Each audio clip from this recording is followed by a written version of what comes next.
Thank you very much indeed for that very warm introduction. I was about to say it was a long introduction as well, but I won't. It's my great pleasure to be here with you this afternoon and to share some thoughts about universal access to information. I should say, first of all, that when I got the invitation from the Media Institute of the Caribbean and from UNESCO, I knew nothing at all about the Universal Access to Information Day. But I was intrigued by the invitation for two main reasons. The first is that when I was a boy growing up in Jamaica, in rural Jamaica, the task of obtaining a birth certificate from the records office in Spanish Town was an ordeal. It really was. You had to start planning from the night before. You then had to make sure, of course, you got transportation into Kingston, into Spanish Town. There was a sea of people there. And very often, of course, you were encouraged to um, pay some money to somebody who might be able to expedite the process somewhat.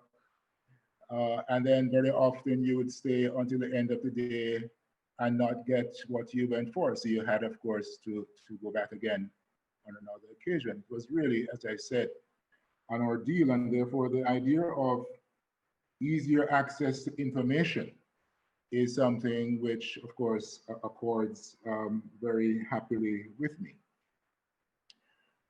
The second reason I was happy to participate is because it seems to me that this whole notion of access to information is tied up with a concept I've been struggling with for a little while now, I've been working with, and that's the concept of personal autonomy. The notion that individuals are, as Kant said, ends in themselves and not mere means to an end. And it's therefore important that if individuals are going to exercise autonomy, are going to exercise agency, they must have information available to them by which they can do that. So I was very, very pleased to accept the invitation. I hope I don't overstay my welcome. I have some slides prepared for you. And I wanted to just indicate the manner in which the presentation will unfold. I will look at the regime of access as dictated by legislation. I will then talk a little bit more about this principle of autonomy, which to my mind is central and key. Thirdly, I'll speak about some of the challenges to universal access to information in the Caribbean. And finally, very briefly, I just mentioned some of the special challenges that arise in times of crisis. So as many of us would be aware, there is a regime in place in many of our jurisdictions, and it's in place by virtue of legislation. There's an act, often it is called the Freedom of Information Act, or the FOIA. And that legislation has certain features. And to my mind, there are 6 features which we should mention very briefly at the start of the presentation. The first feature is that there is a statement of the objective of the legislation. So in the example I have here, it says that the objects of this act are to reinforce and give further effect to certain fundamental principles underlying the system of constitutional democracy, namely government accountability, transparency, and public participation in decision making. The second feature is the prescription of a general right of access to information. And again, in the example I have here, The statement, which is relevant, is subject to the provisions of this act. Every person shall have a right to obtain access to an official document other than an exempt document. Now you notice that there's a slight switch from information to document, but of course, normally the document has the information that you require. An interesting question is whether if the information is housed in some other form. In a video, for example, does this suggest that there is a restriction on the right to access that piece of information? We'll come to that in due course. The third feature of the legislation is that there is a procedure for making the request. So the applicant for the information fills out an application form, perhaps. That application is normally in writing. And again, of course, we're moving away these days from writing on hard paper, but again, we'll come back to that. The information that is provided must be sufficient to identify the document that is being requested. So that's the procedure by which the request is made. Fourthly, there is an obligation on the government, let us say for the time being, to respond within a specific time. Normally, the legislation provides for a response as soon as possible, but not later than 30 days, usually. Fifth feature is that the public authority must state the decision to the applicant. So if the public authority, shorthand we say the government, refuses to give access, then it must give reasons. And the giving of reasons, of course, is very important because it is critical to satisfy the applicant that his or her request was refused for good and sufficient cause. So one must give good reasons. That's part of the whole notion of good governance. And also, the notion of giving reasons is important because it assists with judicial review. If the public authority grants access, then of course there must be a reasonable opportunity to actually obtain the information. So the applicant for the information must be allowed to inspect the document, might be able to obtain a copy, photocopy, might be able to obtain pictures, videos, and audio recording. And finally, final feature is the institutional arrangements for review. So there is a decision to be made by the public authority as to whether access ought to be granted to the information. But that decision can then be the subject of review by other persons in the quote unquote command chain, if you will. Person might be an ombudsman, as in Belize, Trinidad, and eventually the matter goes up for judicial review if the applicant is not satisfied with the response to the request. So that is the basic outline of the regime that exists in the region. And I have this slide up to show you that there are many, many jurisdictions in the Caribbean that do in fact have that basic regime. They differ in some nuances from country to country, but essentially the regime is what I pointed out to you earlier. So you'll see here that we have legislation in Belize, in Trinidad and Tobago, in Jamaica, St. Vincent and the Grenadines, Antigua and Barbuda, Cayman Islands, Guyana, the Bahamas, and St. Kitts and Nevis. One of the interesting things to note immediately is that these pieces of legislation are of recent vintage. The first legislation was enacted in Belize. And that statute in Belize is not just the first in the Caribbean, but I'm sure Dr. Sanchez will be happy to hear it was the first in the area of Latin America and the Caribbean. So freedom of legislation, sometimes called Access to Information Acts, started in the mid-1990s, and we have a fairly good record of adopting these statutes throughout the region. But immediately there are some features which arise. The first is that obviously we don't have legislation in all of our countries. So my information is that we have draft acts in Barbados, in Dominica, and in St. Lucia. And I'm not altogether clear what the situation is in relation to Grenada. Notice also that there are sometimes differences in relation to how the legislation is drafted. So in the earlier statutes, such as in Belize, for example, the legislation, it could be said, is drafted in a fairly restrictive way.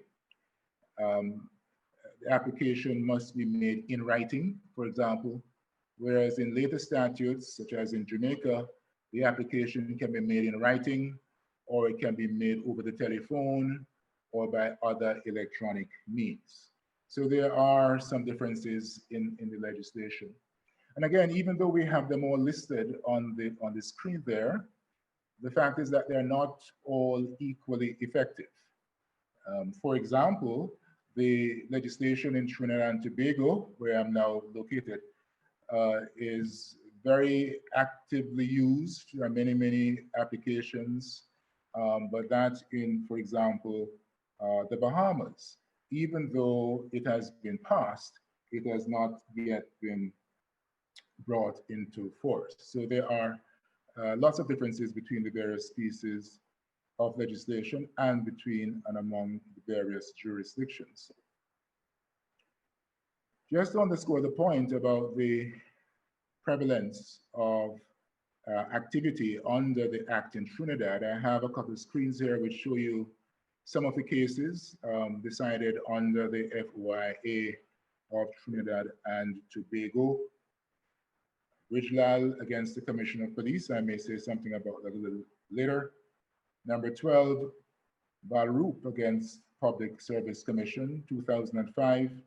I highlight that because I think that might have been, as far as my research goes, the first case to have been decided under the FOIA in Trinidad. Then there are these other cases. Number 18 is highlighted because, again, as far as my research goes, that could have been the most recent case decided under this statute. And I might mention Jug Mohan against the Teaching Commission later on. So that is it then. We have, as I said, quite a number of statutes, not yet universal, and that is something I think that we must agitate for in terms of encouraging our governments to adopt legislation. As I said earlier, I'm intrigued by this notion of universal access to information because I believe that it is really an expression of something much more fundamental, and that is the principle of autonomy, or if you prefer, personal autonomy.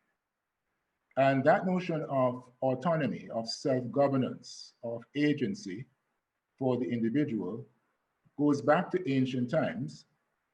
But I think in modern times, it is most closely associated with Immanuel Kant, a controversial figure, admittedly, in some regards. But Kant spoke about certain imperatives, which he called categorical imperatives. And he arranged these imperatives. I think there were three in all, but we need to just mention two this afternoon. The first imperative was that one should act only according to that maxim, whereby you can at the same time will that it should become a universal law. So one conducts an act only if one is convinced that that act could in fact be universalized and be acted upon, be performed without harm to the community by all members of the society.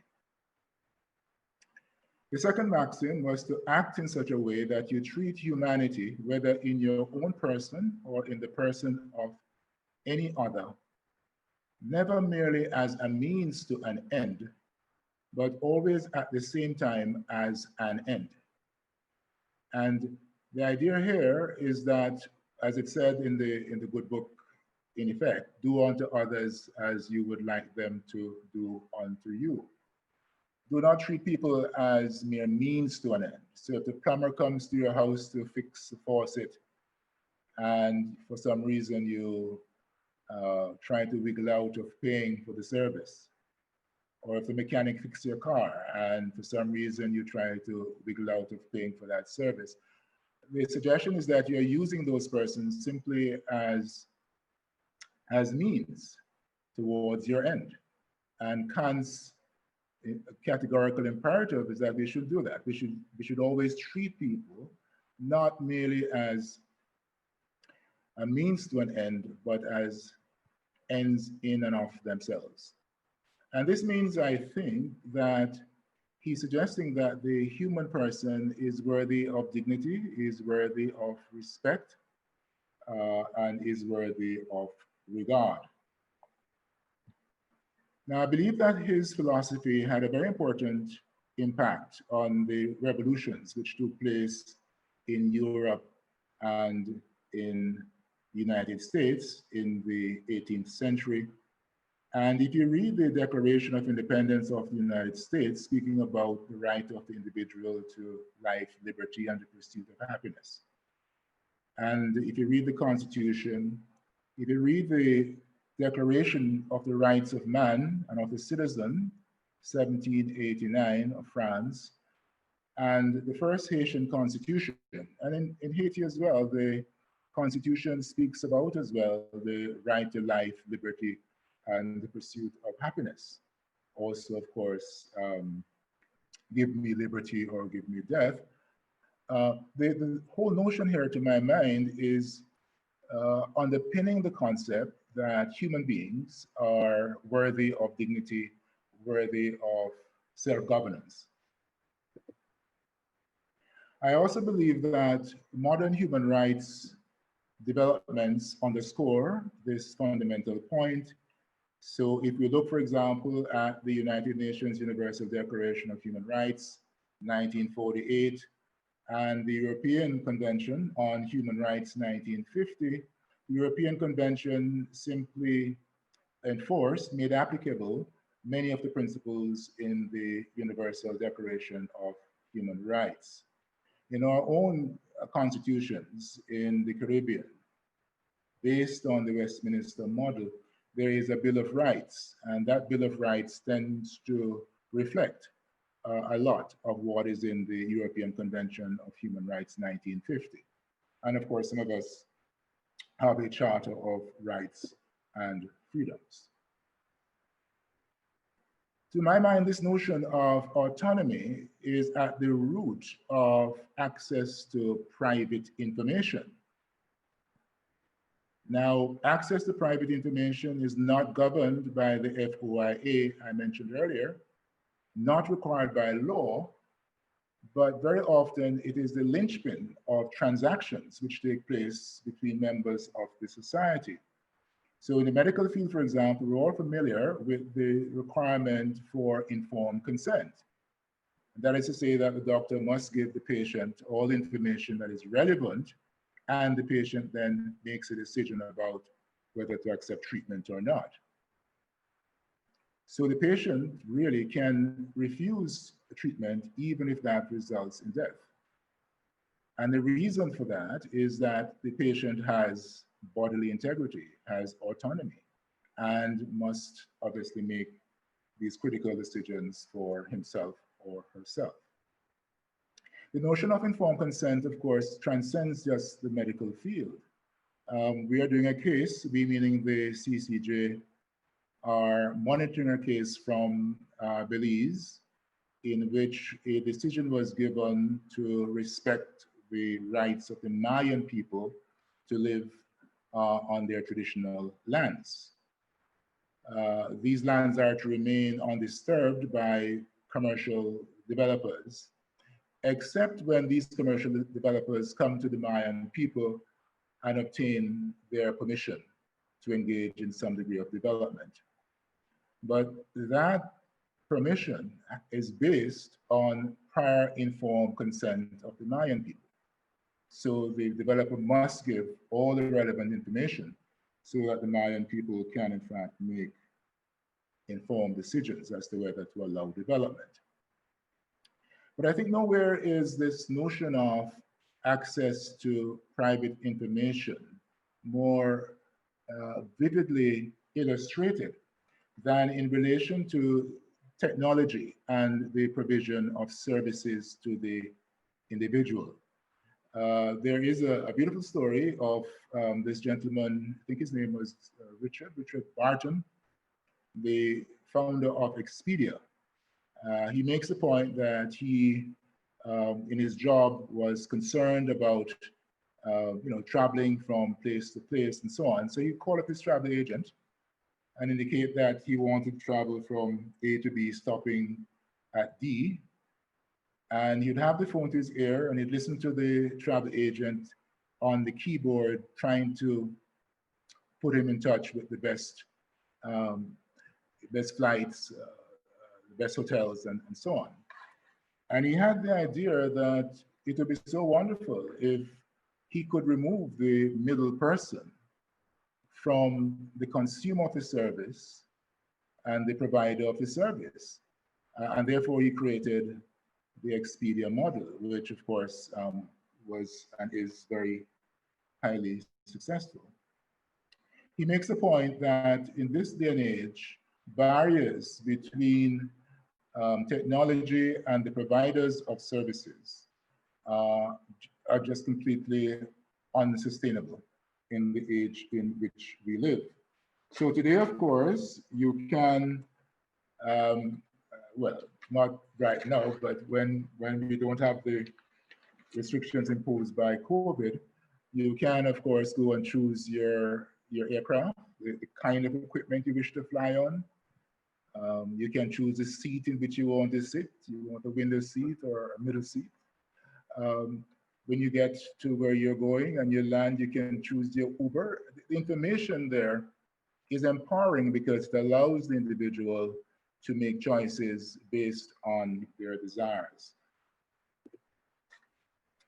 Now, it is my suggestion to you that the whole regime of access to public information is also based on the same basic idea of autonomy, of agency, of allowing the individual to choose for himself or herself. One indication of that is a provision in the Constitution which speaks to the freedom of expression, the right of freedom of expression. And that freedom includes the freedom to receive information without interference. So that's a fundamental constitutional right that we have, the right of receiving information so that we can freely then express our points of view. Autonomy also underlies, in my view, many of the international documents on access to information. There is the Aarhus Convention of 1998, the Escazú Agreement of 2018. These deal with access to environmental information.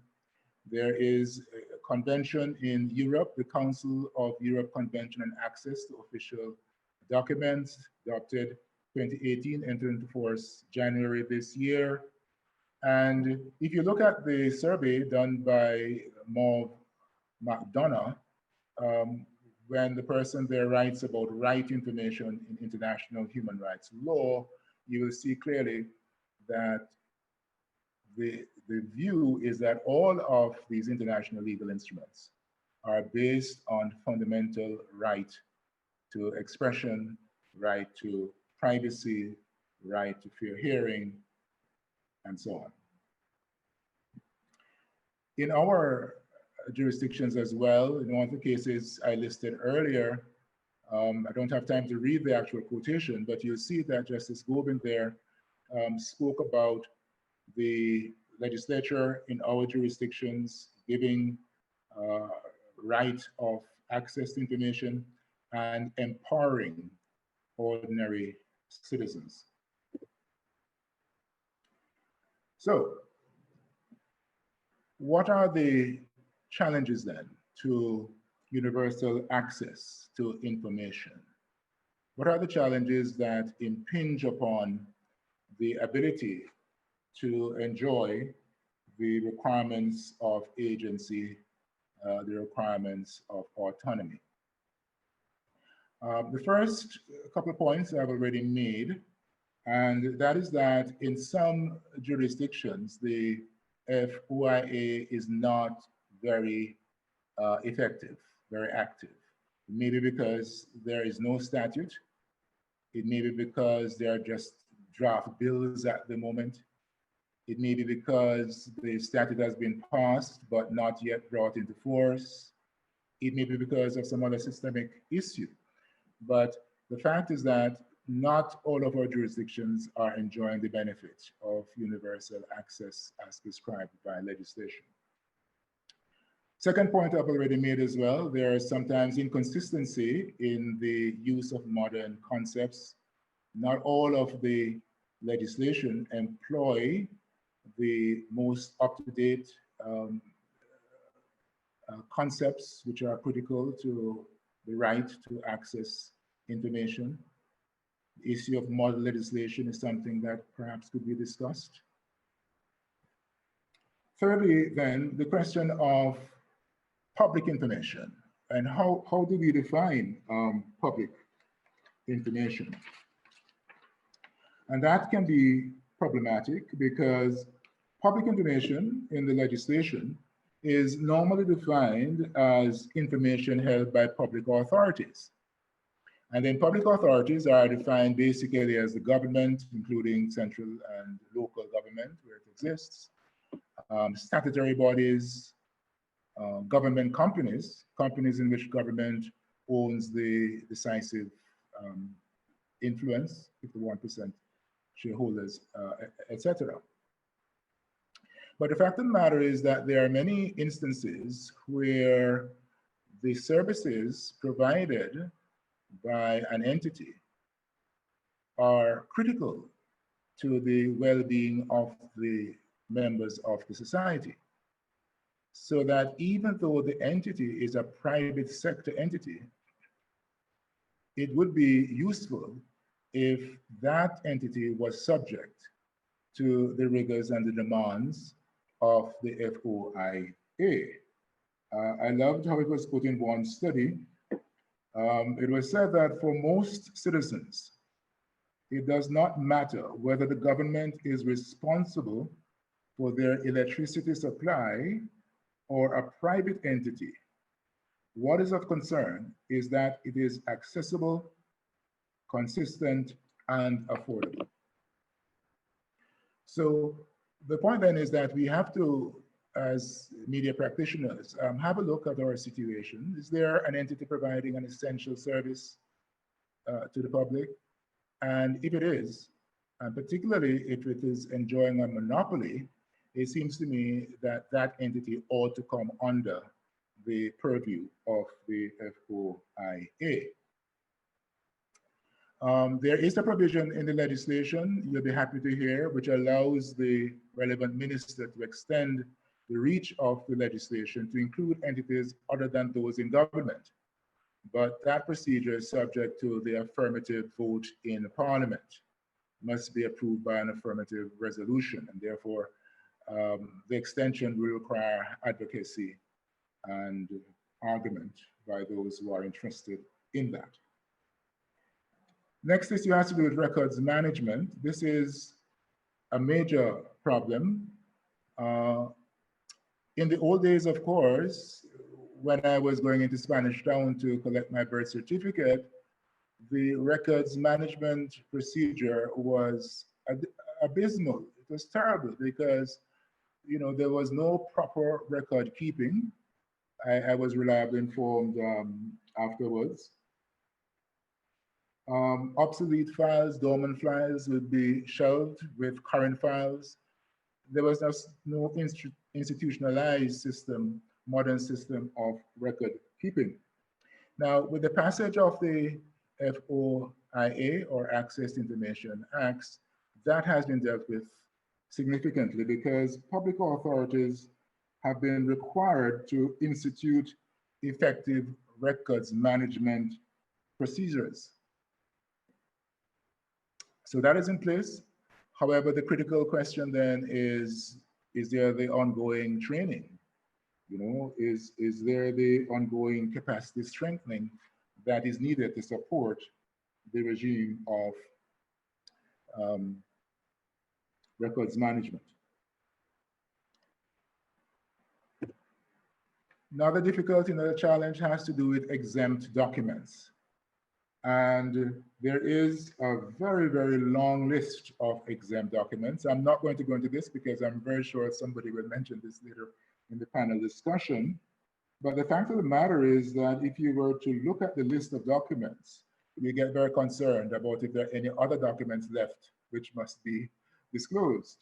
Documents relating to national security, cabinet documents, documents relating to law enforcement, national economy, documents relating to heritage sites. All of these documents are exempt documents, which means that they need not be disclosed by the public authority.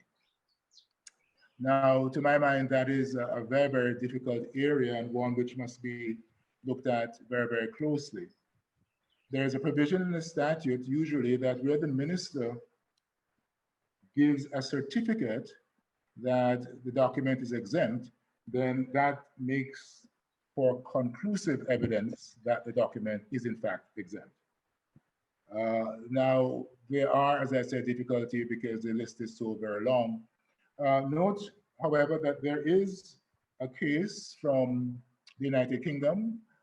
It's called Kennedy against the Charity Commission, 2014, 16 years ago, 6 years ago. And in Kennedy against the Charity Commission, it was held by the UK Supreme Court that there is a common law right of access to information. So that even though an exemption applied, document was exempted under the legislation, the applicant there, a journalist, could still rely upon the common law right of access. It's a difficult case because, of course, the situation in the UK is different and the wording is different.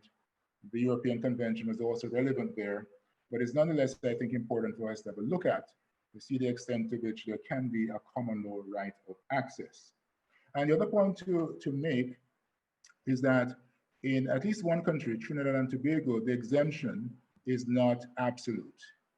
So the exemption is subject to a public interest test. That is to say that when it comes to the court eventually, the court has to decide whether the public interest in disclosing the information outweighs the public interest in keeping it secret. And there are so many cases which, in fact, have been decided on this point. Cumberbatch against the Minister of National Security is one of those cases. In that case, the applicant for information wanted to get his hands on a financial record to understand how it is that $2 million of taxpayers' money had been used to support a celebratory event. And he was denied access to the document on the basis that it was a cabinet document. On judicial review, it was held that this document had no, national secrets, and it could and should have been disclosed. I'm virtually out of time, so I'll go very, very quickly to just mention human resources. That can also be a challenge in terms of having enough competent persons to man the desk that makes for disclosure of information. The absence of penalties as well, where the agency does not provide information, there is no penalty that is imposable on that agency. Cost is not normally a factor. There's no cost attached to the actual work in getting the information out, but there is a cost for the copying if that is necessary. And that can be an element to be considered. Finally, very briefly, the special challenges posed to this regime of universal access in times of crisis. The first point is that there needs to be urgency, of course. The applicant needs to get information urgently so as to be able to exercise autonomy.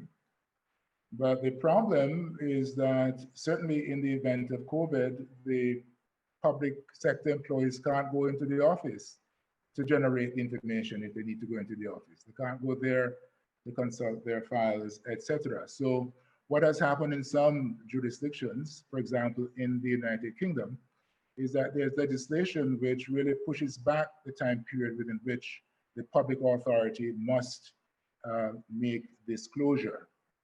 And that, of course, is counterintuitive in the sense that we do need information urgently given the situation in which we are, but that is countermanded in some sense by virtue of the difficulty of providing that information in a timely way. Many of our Freedom of Information Acts provide for the relevant agency to put as much information as possible in the public domain. There's a right to know. And I must say that in the current circumstance, many of our governments have been using the television and internet to get out the message about the COVID-19 pandemic. In Trinidad and Tobago, for example, there is a virtual press conference virtually every day, perhaps every other day. And I'm pretty sure that something similar is happening in most of our other jurisdictions as well. And that I think is a very good thing. Generation and verification. I think it's very, very important that the information be truthful. The chair, as she started this afternoon, mentioned the notion of truth, so that we have to make sure that information is available, but that it is also truthful. There's no obligation at the moment on the government to generate information. The obligation is to give access to the information in the government's possession. But query whether there ought not to be an obligation as well to generate that information. And then, of course, to verify that information is useful. You'll know, of course, that in Florida, I think a day or two ago, the governor there lifted all restrictions, all the COVID restrictions. So social distancing, wearing of masks, going to restaurants indoors and so on. All of those things have been lifted by the governor in Florida. And he has done that on the basis, he says, of scientific advice, scientific information. So the question is, how valid is that? Do our governments get that information? Do they evaluate and pass it on to the public? And finally, of course, even in the midst of a crisis, and indeed, especially in the midst of a crisis, it is necessary that our constitutional rights are respected. There are many instances in Trinidad here over the recent times where there have been issues about whether the police can exercise certain law enforcement functions, whether these functions would impinge on constitutional rights to privacy and so on. I don't intend to enter into that debate, but the point is that even in these times of crises, these trying times, it's very important that all of us, and in particular, I think the media industry, makes sure that our constitutional rights are recognized and are respected. And with that, I thank you very much for listening, and I wish you a very successful meeting. Thank you.